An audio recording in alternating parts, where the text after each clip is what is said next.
Et bonsoir tout le monde, Caroline, Lavre de Paix dans les Alpes de Haute-Provence. Je viens vers vous ce soir pour vous parler de la spiritualité.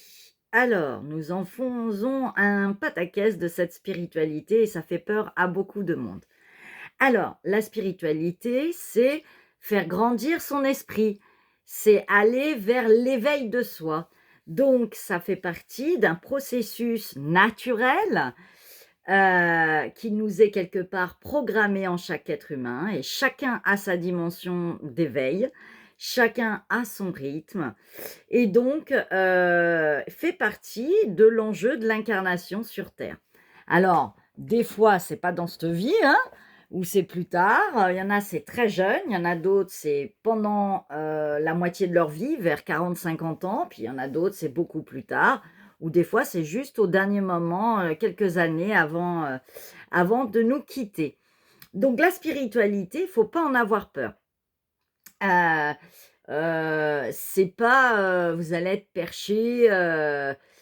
On est toujours dans cette société où tout est en dualité et on continue à avoir le bien et le mal et à séparer les gens en les mettant dans des cases, en leur mettant des étiquettes, en leur mettant des vêtements, en leur associant des délires d'expression, de déséquilibre je dirais, d'une enveloppe. Vous avez autant des tordus que des malfaçons dans la matière, dans le travail, dans le côté scientifique, dans le côté très mental, structuré, médical. Et bien dans la spiritualité, c'est pareil, hein. Il y a des spirituels qui sont des voleurs, vous avez des spirituels qui sont des manipulateurs, il y a même des gens qui emprisonnent, qui manipulent.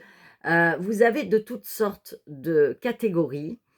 Mais c'est vrai qu'on remarque qu'il y a une certaine tranquillité, zen attitude, que les gens prennent conscience de plus en plus en développant cette partie d'eux que chaque être humain a, leur apporte une forme d'équilibre dans leur vie et leur permet d'être beaucoup plus maîtres de leur vie et surtout de leurs choix et de prendre peut-être des fois un grand virage parce que la spiritualité fait partie d'une quête, d'une recherche, mais aussi de recherche de connaissances, de sciences occultes.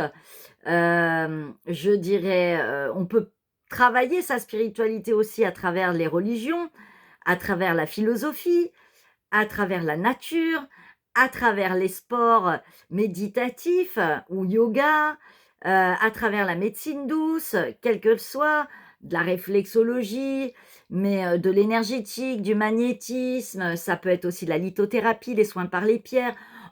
Il y a toutes les facettes, comme dans toutes les grandes découvertes et les ouvertures à de la connaissance et de la conscience qui est hors, je dirais, enseignement de notre chère éducation nationale.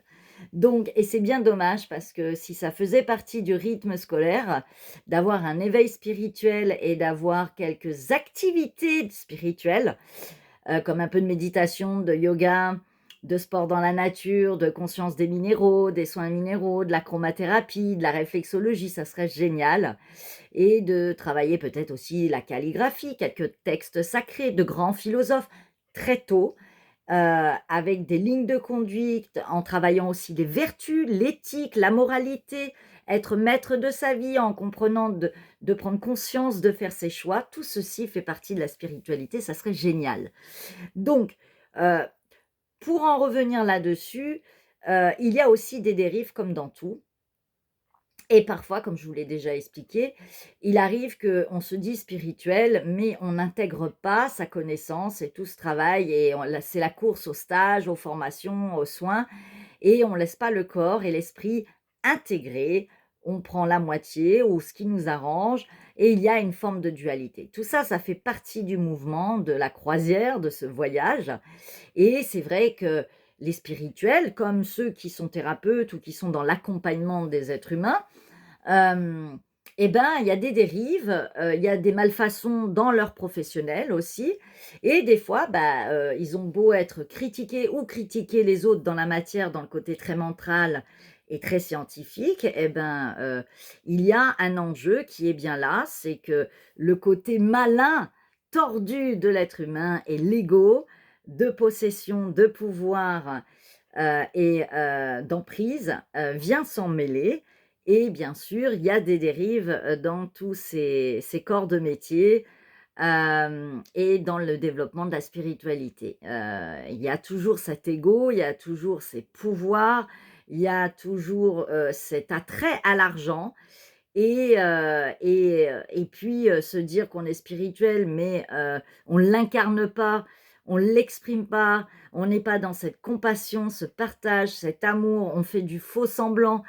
On se dit vraiment, à un certain niveau et en fin de compte, quand on va creuser plus loin et qu'on voit au quotidien dans des communications, dans des expressions, dans du verbe, on se rend compte que des fois, c'est pas tant que ça et que c'est vrai que la notion d'amour et du cœur et du partage dans la non-attente, a tendance à être oubliée et c'est vrai qu'on veut toujours ramener les choses et sa couverture vers soi et on est toujours égocentré et je dis bien «nous» puisque nous sommes tous et toutes dans ce principe, à différents degrés et il y a des fois où on ne l'est pas ou moins et d'autres fois on y retourne, mais on ne fait jamais de vraie machine arrière. Non, c'est pas vrai, on avance, on s'améliore. Donc voilà, c'était un petit envol sur la spiritualité, n'en ayez pas peur, ça fait partie de votre équilibrage et votre découverte de la vie, de cet éveil, de cette incarnation. Le but, c'est d'équilibrer ben, la spiritualité et la matérialité et d'y trouver un enjeu d'harmonie, d'épanouissement, mais de pas tout mêler dans le pouvoir de l'ego ou de malfaçon ou voire même de détruire. Viser toujours cette harmonie, cet amour, ce lien et je dirais surtout de poser des droitures, une forme de justice et d'être aligné dans votre verbe, votre pensée et vos actions. Je vous remercie beaucoup pour votre écoute. N'hésitez pas à partager pour ceux qui voudraient découvrir ou redécouvrir. Et puis, bah, pour ceux qui vont dans les groupes, je vais faire un petit audio supplémentaire avec quelques petits compléments. Voilà, je vous remercie. Je vous souhaite une belle soirée, une bonne fin de semaine.